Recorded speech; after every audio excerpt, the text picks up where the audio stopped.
Como hemos visto en nuestra primera parte, hemos explicado a grandes rasgos en qué consiste el fisicalismo, la cosmología Big Bang y hemos dado la definición de singularidad que estamos utilizando. Si no has visto la primera parte, te recomiendo que te detengas en este punto y le des un vistazo para que después continuemos sin confusiones. Ahora presentaremos este argumento en contra del fisicalismo a partir de la cosmología Big Bang y el principio de razón suficiente.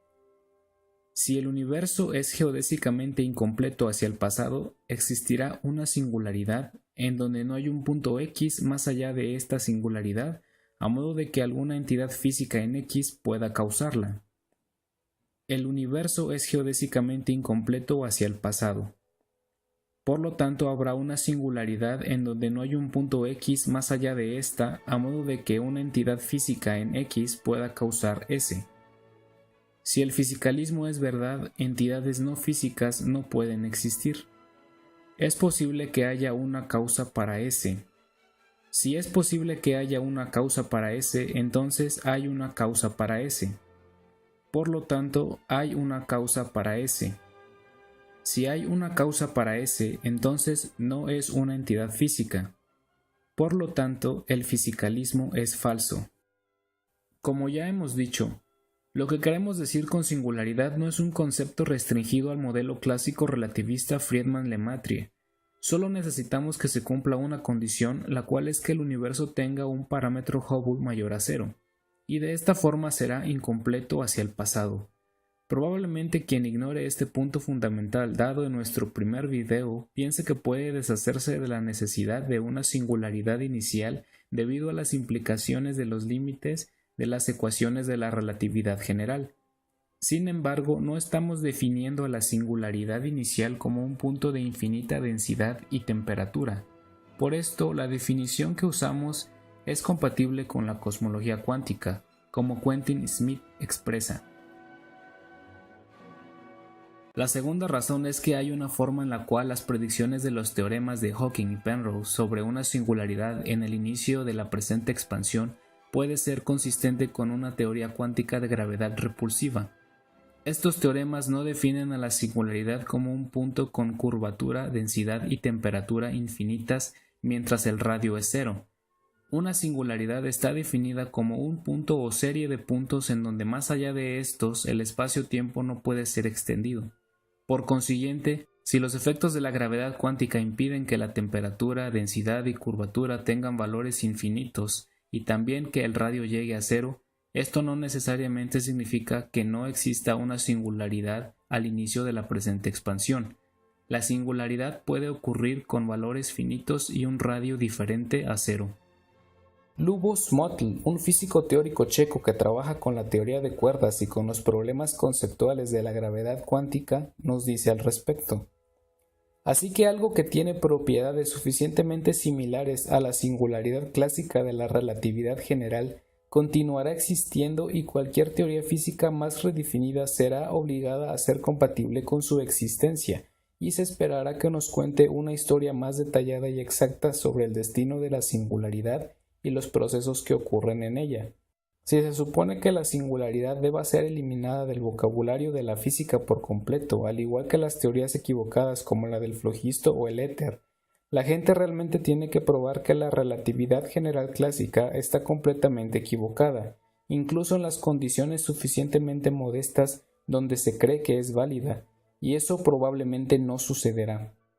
Algo de prehistoria puede existir, pero siempre habrá un lugar en el espacio-tiempo del universo visible que merezca ser llamado singularidad, porque es el lugar cuya existencia la hemos conocido desde la relatividad general clásica y cuyo conocimiento solamente evolucionará gradualmente. La singularidad nunca se irá por completo. El teorema de Bohr, Wood y Vilenkin probó que un universo que tiene un parámetro Hubble mayor a 0 será geodésicamente incompleto en el pasado. Como esta es la única condición que se debe satisfacer, la relatividad general pierde importancia en cuestión de teoremas de singularidad, como Vilenkin y Mitani señalan. No depende de condiciones de energía o de las ecuaciones de Einstein. La segunda premisa parece ser verdad en nuestro universo. La tercera premisa se explica a sí misma. La cuarta premisa simplemente dice que existe un mundo posible en donde la frontera del universo adjunta a su inicio tiene una causa. Mientras no sea imposible la existencia de una causa para ese, esto se mantiene. Si el principio de razón suficiente es sólido, entonces se sigue que ese tiene una causa, y si ese tiene una causa, entonces el fisicalismo es falso, ya que la causa para ese no sería física por definición. ¿Habrá una alternativa más moderada en cuanto al origen de ese?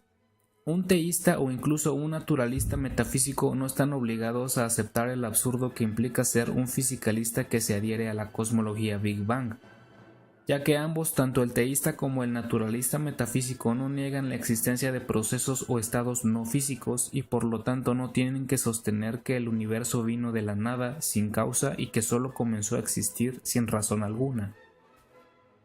¿Puede existir una causa no física para el universo? Alexander Prost, filósofo canadiense mejor conocido por su libro El principio de razón suficiente, una reevaluación, ha argumentado que si E es una situación que puede tener una causa, entonces E es una situación que tiene una causa, en donde ser la causa de E significa que E no hubiera ocurrido en donde no hay causa para E. Si el principio de razón suficiente es viable, entonces el teísta solo tendría que sostener que es posible que la singularidad inicial haya tenido una causa. El fisicalista, por otra parte, tendría que sostener que es imposible que la singularidad tenga una causa. El principio de razón suficiente enuncia que todo hecho contingente tiene una explicación. Muchos de los que aceptan el principio de razón suficiente lo toman como un principio autoevidente. No creemos que haya un buen argumento en contra de esta creencia.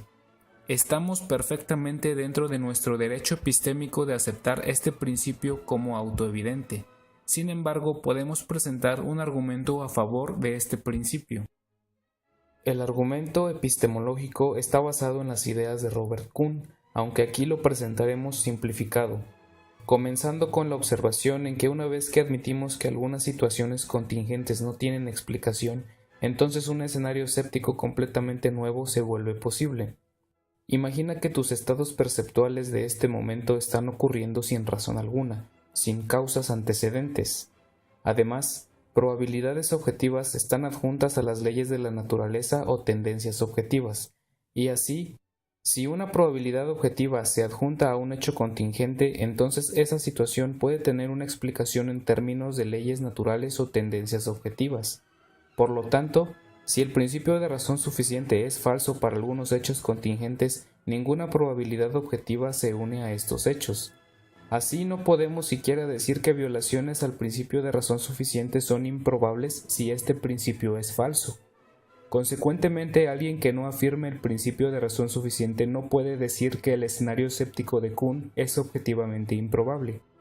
Se puede decir que se sigue de esto que si el principio de razón suficiente fuera falso o tal vez desconocido a priori, no tendríamos conocimiento de ninguna verdad empírica. Pero tenemos conocimiento de verdades empíricas, por lo tanto el principio de razón suficiente es verdad y puede ser conocido a priori. Si negamos la aplicabilidad objetiva del principio de razón suficiente, estamos pagando un precio muy alto, ya que las explicaciones para cualquier fenómeno natural estudiado por la ciencia dejarían de existir. ¿Por qué aplicarlo para unos hechos contingentes y no para otros? Al negar este principio estamos dejando de hacer conexiones entre causas y efectos, datos y sus justificaciones. Socavamos al método científico mismo.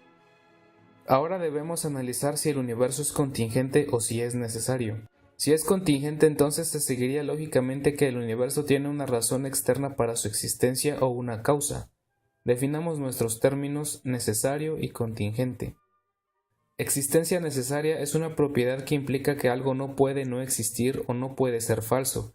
Por ejemplo, algunos filósofos piensan que existen ciertos objetos abstractos que son necesarios en existencia, como los números o las leyes matemáticas. Los números entonces serían entidades que siempre estarían presentes en cualquier situación hipotética que se quiera plantear, sin importar las diferencias entre estas situaciones. Las entidades contingentes son aquellas que existen pero que pudieron no haber existido dadas diferentes condiciones posibles. Por ejemplo, las personas. Cualquier persona que existe pudo no haber existido. Pudo ser el caso que mis padres no se conocieran o que mis abuelos no se conocieran, afectando estos hechos la existencia de mis padres y la mía. Cualquier objeto material, sea una silla, un teléfono o un auto, son objetos que pudieron no haber existido y además de esto tienen una causa o razón externa que las explica. A favor de la contingencia del universo tenemos dos puntos. El universo pudo haber sido diferente. Se han planteado distintos universos con diferentes valores en sus constantes universales y en sus condiciones iniciales. Al cambiar estos valores es como si cambiáramos los ingredientes de una receta para un pastel. Por ejemplo, en lugar de terminar con un pastel de fresa, terminaríamos con uno de chocolate si cambiamos algunos ingredientes. Lo mismo pasa con el universo al cambiar sus valores iniciales. Resultarían universos diferentes al que tenemos ahora. Aunado a esto, la teoría M es consistente con 10 a la 500ª potencia como el número de universos posibles, todos con distintos valores en sus constantes universales pero consistentes con las mismas leyes naturales. Esto muestra que el universo no es una entidad que necesariamente tenga que ser como es. Como ya explicamos en nuestro video anterior, el enfoque dominante en la cosmología contemporánea es que el universo tuvo un inicio de existencia y por lo tanto dicho inicio es un indicativo de su contingencia, ya que las entidades necesarias aparentemente no comienzan a existir. En resumen, los puntos clave en este argumento hipotético sería el principio de razón suficiente y si es o no imposible la existencia de una causa para S. Si estamos en lo correcto y aunque la probabilidad de que S tenga una causa sea muy baja, se seguiría que existe tal causa. El fisicalista necesitaría mostrar que tal causa para S es imposible o que el principio de razón suficiente no aplica. El teísta simplemente necesita apegarse a la moderada postura que dice que es posible que S tenga una causa y mostrar que se seguiría que el fisicalismo es falso. Si nuestra aplicación del principio de razón suficiente no es buena, un argumento puede ser elaborado para mostrar que la posición del fisicalista no es tan moderada como la del teísta, desde que el teísta no necesita asumir que el ser puede venir del no ser, mientras que el fisicalista debe hacer esto para permanecer consistente con la cosmología Big Bang. Espero que este tema genere buenas discusiones y que argumentos y objeciones futuras puedan ser desarrollados para ver si es posible llegar a una conclusión en este tema. Gracias.